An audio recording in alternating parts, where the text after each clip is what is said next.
everyone, I'm Denise Love and welcome back to my channel. I thought today, since we're going into the holidays and maybe there'll be some deals out there, I thought I would share with you my very favorite supplies this year. And I'm sure I've forgotten something and you'll say, hey, wait a minute, what about this or what about that? I'm sure that I'm forgetting something, but I want to show you kind of all of the things that immediately came to my mind when I thought, which are my favorites? And so kind of got them bundled up here. It's a nice big variety of stuff. And I will tell you that most of the links that I put below the videos are affiliate links, and they do go to help pay for some of my time and effort and the making of the videos and the costs that are associated with some of that. So they go to help run the channel. And I thank you from the bottom of my heart if you use those affiliate links, if you see anything here that appeals to you. It's very much appreciated. It's not a bunch, it doesn't cost you any extra, but it does kind of help at least make up a little bit of the time that I put into all this for you guys. So I'll list everything that I'm talking about below the video and you can check it out. We're going into some holiday sales, so hopefully there'll be lots of good deals coming up. So one of my newest acquisitions that's kind of my new favorite is this Ranger heated craft tool. And I already had an embossing heat tool, which was very loud, and it was the stick tool. So, you know, every time I went to use it, especially in a video, it was just super loud. And it was super hot too. So I was more likely to put that heat tool onto a piece of paint and burn it. Because if you hold it too long in the same spot, some of these paints will burn and bubble and kind of calf up and you'll ruin it. I like the heated tool because it's not as hot. It is nowhere near as loud. It's nice and quiet and it looks like a little hair dryer, and you can just dry stuff and then set it to the side. And I absolutely love it. I've had this for about a month now, and every time I've used it, I've been like, favorite tool. I love it. So I'm going to put that down. And then some of this stuff is brand new, like just on the market that we've seen in the past couple months, but I love it so much. So I'm all about the extra large graphite blocks and the extra large charcoal blocks, and I use these in lots of different projects here on my channel. They are my very favorite things to use. I do still have the original blocks. These sit right on the shelves in front of me as I'm working so that I can just pull them right out and be like, ooh, let's use this.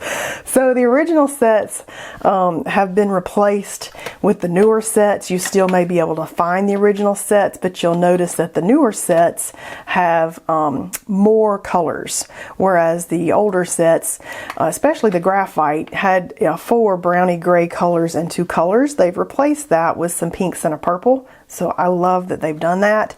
And then the charcoal, very similar in colors, maybe updated just a little. And the new one has this kind of teal greenish color, which is the most gorgeous color.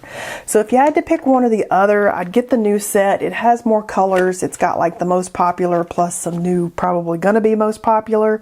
These are my favorite. All right, so I'm gonna set these up out of the way.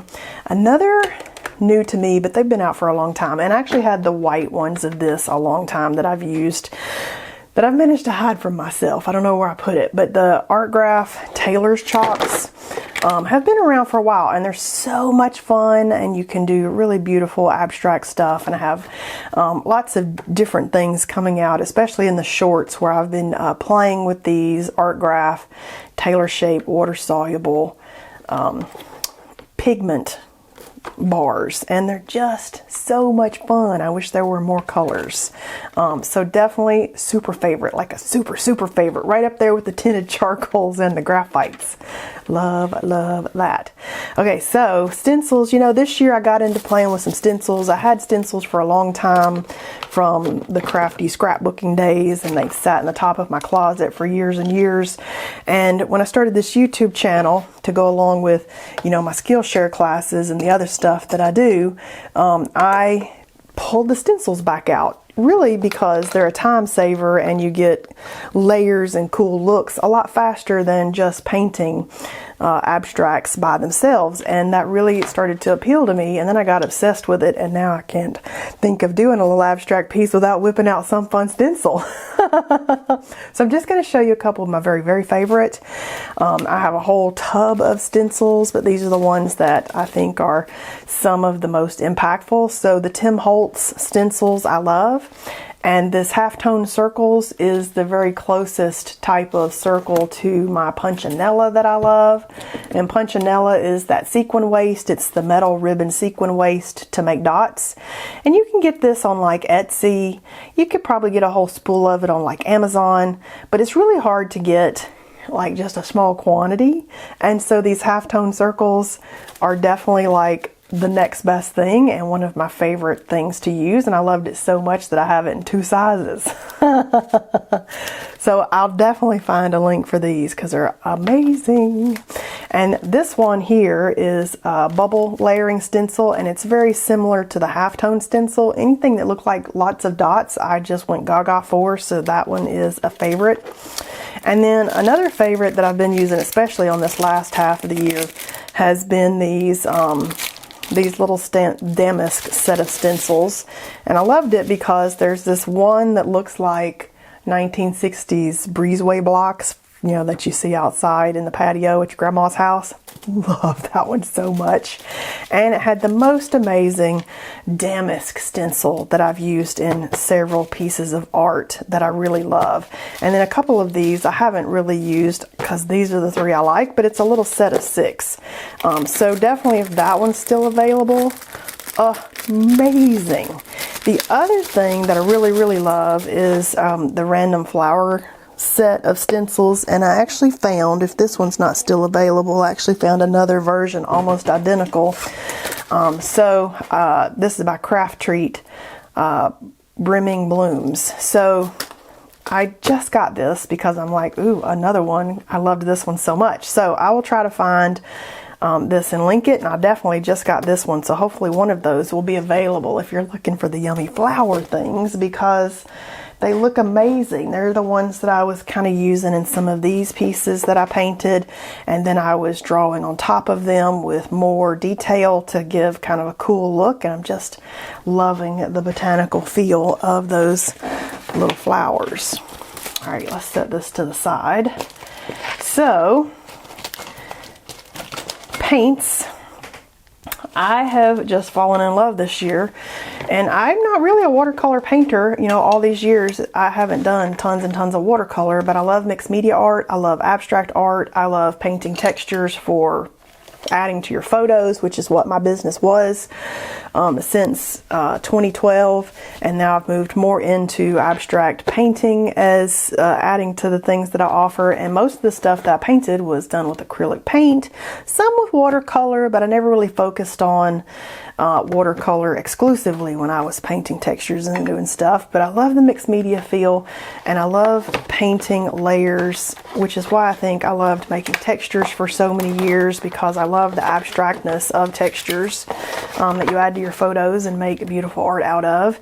And so this year, you know, I've got plenty of watercolors out there. I've got the Daniel Smiths and the Senneliers and the Paul Rubens and you name it, the Holbein gouache. That could be another favorite. I didn't put the Holbein gouache out here, but I do like the gouache. But my absolutely just gone gaga over them have been the Kuretake watercolors. And I've got the Art Nouveau set and the 48-piece set, and they make 100 colors, but the other colors are some metallics and those graphite ones. And so in all it's 100, but these 2 sets give you the actual most of the colors, and they have been so amazing for all the abstract things that we've been painting. I love these because the Japanese watercolors are a little different than traditional Western watercolors. They're made with a different binder, and they're very pigmented, and they come out almost like a gouache rather than a watercolor. It's a nice kind of in between the watercolor and the gouache feel, which is why I think I like them so much. I love the opacity. I love that you can layer them on thick and they can be very bold and vivid, or you can, you know, thin them down and they can be very soft and translucent. But these work extremely well for the things I've been inspired to make this year, and they're my very favorite. Love those. Now, a new watercolor that I got as a layer, and I layer things, and I layer on top of that, I'll layer pencil and pastel and acrylic paint and you name it, and I'll put it on top of it. But I do kind of like these lower translucent layers. They're super fun. So another thing that's mostly new to me, but I have just been having such a blast, are these Masha watercolors. It's a handmade watercolor from a lady on Etsy, and she has so many people that just goes absolutely gaga over her watercolors that when I got one of her really beautiful palettes, somebody was like, "You didn't get the watercolors?" So I'm like, let me go back and get the watercolors. And these are upcoming videos, so I don't know when you're watching this, but if you watch it when I just put it out, these are upcoming things where I've just been playing and having fun with these watercolors and then layering things on top of it, and I'm obsessed with them. Obsessed. Look how amazing these colors are, and they're just so whimsical in their feel, and they're very highly granulating colors, and they do tricks. I feel like they're trick watercolors, which is why I love them, because I love my watercolors to do tricks. And this, I will put a link to her Etsy shop. I just thought I would share something that I absolutely loved, and her watercolors are it. So that's super fun. So that's my obsessed watercolors picks for today. Let me just move these over to the side. So I've really kind of hopped on the pastel wagon. These are oil pastels. I've got plenty of soft pastels. Also, my favorite being the Sennelier half sticks, which I keep over here on my dresser. So I pull these out. I like them because they're powdery. They add another texture and dimension to the piece when you're layering it on top of, say, watercolor or gouache or what have you. So I love them. Really nice quality. I have gotten some other pastels recently, the Jack Richardson pastels, and I do like them just as much as the Sennelier. So love those, but even more than that, I have just been gaga over oil pastels, and you'll see me using those more and more, I'm sure, because again, it's a different texture than the soft pastels, and you have so many color choices, and when you layer that on top of, say, some stencil work like I like to do on some of these things that I was creating, it gives you that extra element and dimension that I'm kind of hoping for, and the texture, because I like a lot of texture in my pieces. I made textures for 10 years. I'm a texture girl. So the ones that I got first were the Caran d'Ache, which the Caran d'Ache makes the Neocolor 2 water-soluble pastels, which also live right over here on my table. Another huge favorite. I'm one of those, I had a couple colors, and then I was like, oh my god, I love these so much. I want all the colors. And this is their palette for mixing things up on the palette rather on the paper, which I think it might be like a cutting board, like a kitchen cutting board, so you could probably use a kitchen cutting board, but I have enjoyed playing with that. But the Neocolor water-soluble pastels are like crayons. They're definitely have been a many-year favorite for me, so I love those. But this year I thought, I'm going to get the Neocolor 1 pastels, which are the oil pastels, and they're not water-soluble. They're an oil pastel, and they're really creamy, and I love the colors. And then these came up, I don't remember, like in my Amazon suggestion area, I think, but these are the Mungios, and they are quite a bit cheaper than the Caran d'Ache. And look at all the colors. It was way more colors, so I was super excited, and I'm like, yeah, let me give those a try. And because of the texture that these kind of make as you're putting on your pieces, I absolutely love them. So for what I do, oil pastel wise, these have been amazing. So definitely I recommend those. You see me use them in tons of videos, and it's definitely a favorite. A newer favorite that I have gotten into have been these Stabilo Woodies. They're like gigantic crayons, and they're marketed toward children on the sales pages, but man, these have been fantastic, and they're very creamy, and they're kind of like the water-soluble Neocolor 2 crayons. They're just amazing, bright and fun. And if you like doing the brighter abstract kind of work, or some detail marks and things on top, these are fantastic. So definitely a new favorite that I have enjoyed super playing with those. Let me put that over there. So this is an original favorite. I have been using these all year this year, ever since I got it in the holiday sketch box a year or two ago. This paste has turned into like my #1 art supply. So these are the Kuretake Gold Mica paste and the gold mica ink, and I use it in practically every piece of art that I make on YouTube. And I use them with my Kakamori brass nib and holder that I got from St. Louis Art Supply. And this brass nib is not cheap. It's over $50 for just the nib. And then the holder, you got to have a holder that nib will go in. Didn't fit into any of the holders I had, so I got the Kakamori holder. But that has been my most favorite purchase because of this gold ink, which is my most favorite purchases after the gold paste. So the gold paste is great for stencils, and the gold ink is great for lines and marks and dots. And you see me use it every video practically. So these, super #1 favorite of the day, I think. And then at some point I thought, let me put some of that gold ink in these fine line applicator bottles. And then I'm like, haha, those work amazing. They're a little hard to control until you get the knack of it, which is basically using them almost parallel to the paper. But they make fantastic marks and they're beautiful. And you know, once you kind of get your bearings as far as how to use these, that's a nice inexpensive way to make lines and dots over, say, the brass nib one that I love so much. So that is a fave, the gold. Let me set that to the side. Posca pen, my #1 favorite Posca pen is the fine tipped white. I love these. I have like 10 of these over here in my Posca stash. I never want to be without one that it's a good dot maker and line maker and detail adder, and I just never want to be without those, so I always have the white available. Favorite paintbrushes. So I've got probably 150 paintbrushes. I mean, they're everywhere. I've got them for oil paint and watercolor and acrylic, and who knows what they actually go to, because I'll randomly buy a brush and think that's a fantastic brush and I'll use it with whatever medium that I want to use it with. But in general, my very, very favorite ones that you see me use in almost every video is my Raphael Soft Aqua Zero quill brush and some of these Princeton Neptune quills. I've got a couple sizes of the Princeton Neptunes and I love them. And I like having different sizes. Here's a bigger one.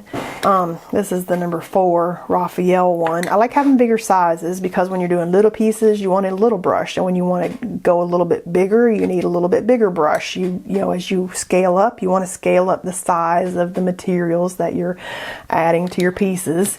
And so I like having these in lots of different sizes. And the mop brushes, which are what these basically are, you know, are fantastic for the type of abstracts that I like to do. I don't want them to be precise and straight and have straight lines and anything like that. I want them to be very flowy, very organic in their feel, and I love those. The other brush that I've just become obsessed with are these Princeton Stilex.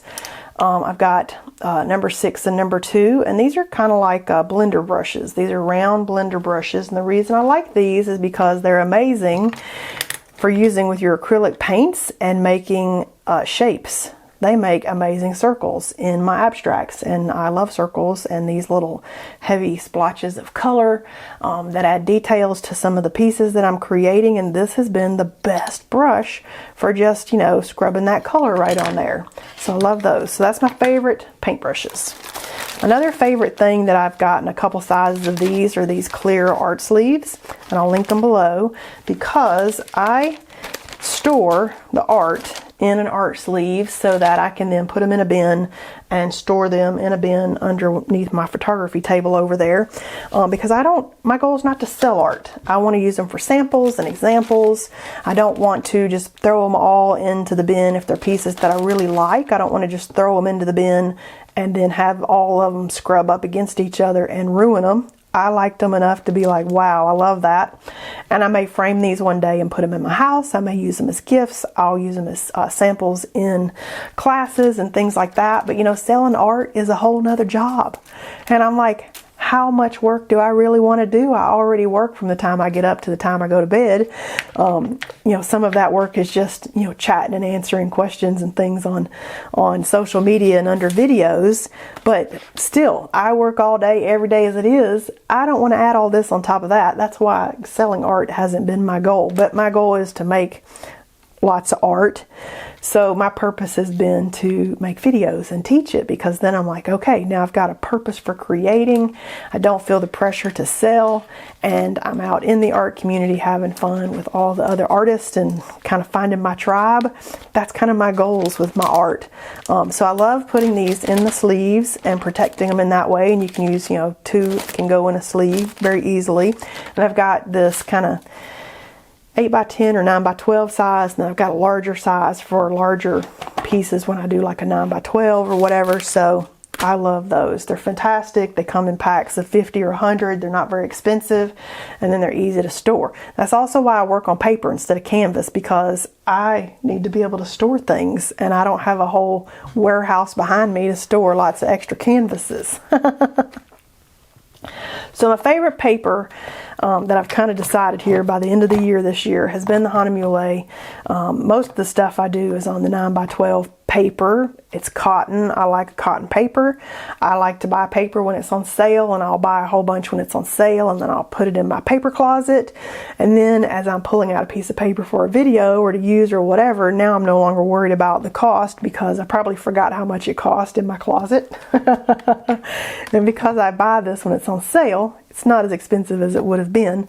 The Canson XL paper that you can get just about anywhere, that's like a student grade paper, would probably be my favorite economical choice. And I've got tons of those in my closet also, because sometimes Michaels does like a buy one get one free, and I felt like I needed to stock up when they did that last year, and I got tons of that too. But what I like about the cotton paper versus that paper, that's a wood pulp kind of paper, is this stays wet longer. It allows you a little more time for your watercolors and your, you know, your things that you're doing.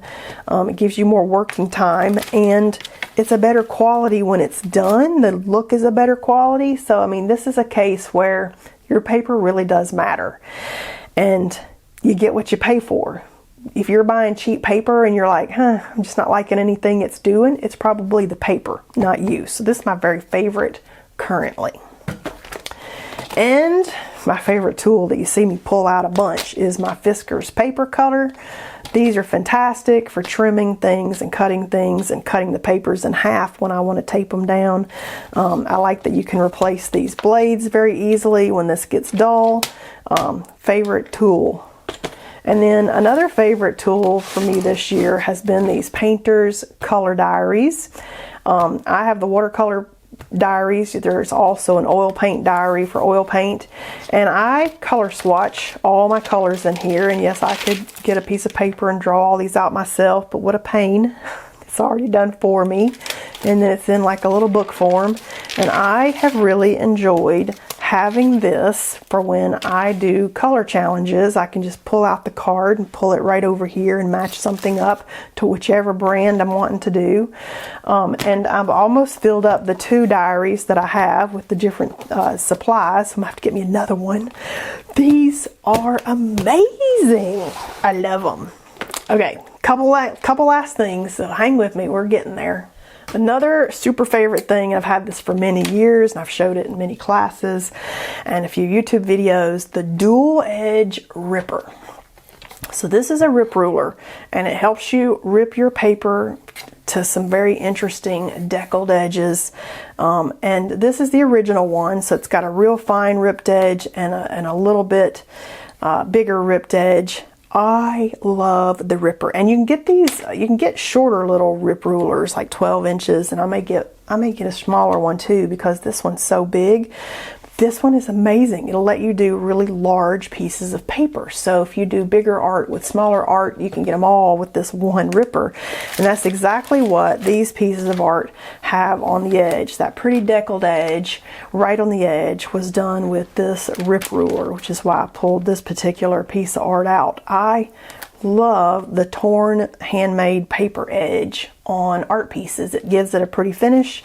You can basically sell it just like this rather than framing it and take it to art shows, and it looks so beautiful, and just sign your piece wherever is the right direction in your mind. And it looks like you're selling something that's a little elevated off of a straight edge. So very favorite dual edge ripper. One of my most favorite tools that I own. And I know you felt this coming, because man, I've been obsessed with these all year since I bought them, and it got me excited about my YouTube channel, and it got me excited to come up here and create every week, whereas, you know, a lot of times it's hard to figure out, like, what do you want to create and what do we want to make today or paint today, or what colors do I want to use? I feel stuck, you know, all kinds of stuff like that. And what I really love is that this takes, for me, the hardest part of the process, takes that away. These are the color cubes, and if you've been on my YouTube channel and looked around even a little bit, I love doing color challenges, and these are what I do those from.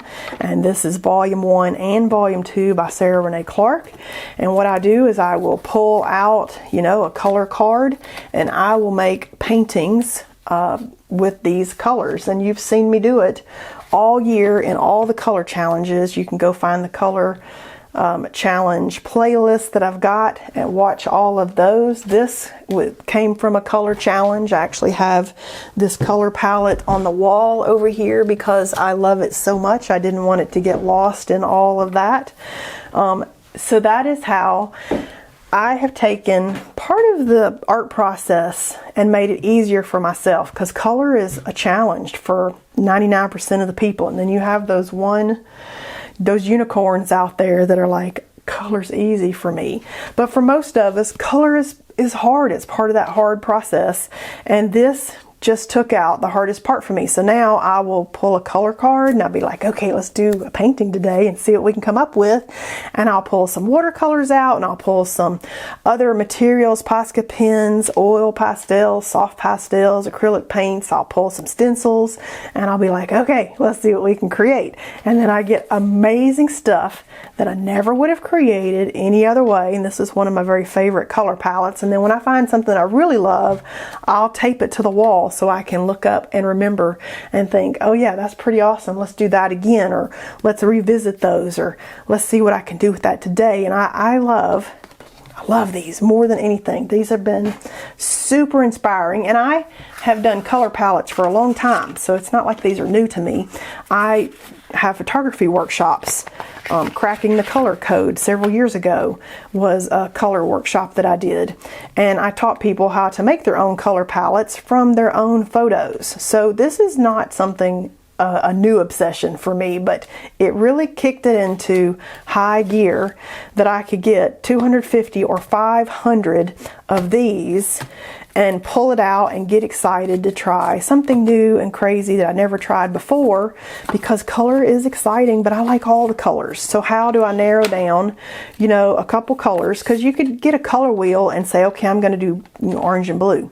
So maybe I'll pick this orange and this blue. But then how can I make that color combination, that color palette, how can I make that more enhanced, more exciting, something that's more than just two colors? What can I put with that that's going to be, you know, make it just more? And look at that. I mean, you can see the picture and you're like, oh, I kind of love that, because I'm actually kind of digging this one now that I pulled it out. I'm going to leave it where I can maybe do it next. But how can you add more depth into that color palette? And just thinking, you know, orange and blue, you might not be thinking, let me add some pink and maybe a touch of green. Let me, you know, how can I enhance those? Which is, you know, with my photos, I did that too. I did like a 5-part kind of color palette. But let me tell you, the price of these two color boxes was cheaper per box than it was for me to make my own little set of 25. I mean, I think I paid like $40 to make 25 of these. And I just put my little logo on the back side because moo.com will let you print a different item on the front of all of their stuff, and then on the back side you need just the same item, like a logo or something. And that's how I printed these, but I think I paid like $40 for 25 of these, whereas these two boxes combined didn't come anywhere near that expensive. I think I would have, for 500 cards, $25.50 a card here, way cheaper than the sets of these. And people always say, which is the best one? I've been using these now because they're both, I'd say both very equal. But if I had to pick one that I love just a tiny bit more, I think I'm kind of leaning towards box 2 as my personal favorite. But I love them all, and it's totally worth having the 500. And these come as, and I like them printed because then I can hold them and talk about them and put them on my wall, and you know, they're easier for filming. These come digital too, so don't think that you have to buy the boxes. You can buy the digital versions, which maybe even will save you a tiny bit. But this right here has been the most inspiring purchase this year because it already fed into my own passion for color palettes. And you know, you can get free color palettes on Pinterest. You can make your own from your photos, or you can have something amazing like this that you can pull from. And it's really helped me deepen my art process, play with more palettes, have fun, you know, creating art that I never would have created before. And this is definitely my #1 favorite creative tool this year. I mean, they're just amazing. 500 different palettes. I mean, oh, I love them so much. Okay, hope you enjoyed this little walk around of some of my very, very favorite items this year. And I'm sure if I do this like once a year, I can come up with a different set of favorites every year, because I'm definitely all about what's the next shiny art thing that I can find, which is why I do the monthly art boxes subscriptions, and I'm always looking at the new tools, and you're always seeing me use and experiment with something that I haven't used and experimented with before, because that just is me. That's my favorite thing about art, is the experimenting and the play. So hopefully this will be an annual thing and you can see what I like next year. So we'll see. This right now for 2023 is my very, very favorite of everything that I think I've done this year. And I'm sure I left something great out, but that's okay. It was enough to at least play. And the color cube, #1 out of all of that are the color cubes. So I hope you enjoyed this look at some of my favorite stuff. If you like stuff like this and you want to see all the videos that I put out, because I put a bunch out, definitely hit that subscribe button, and I'll see you next time.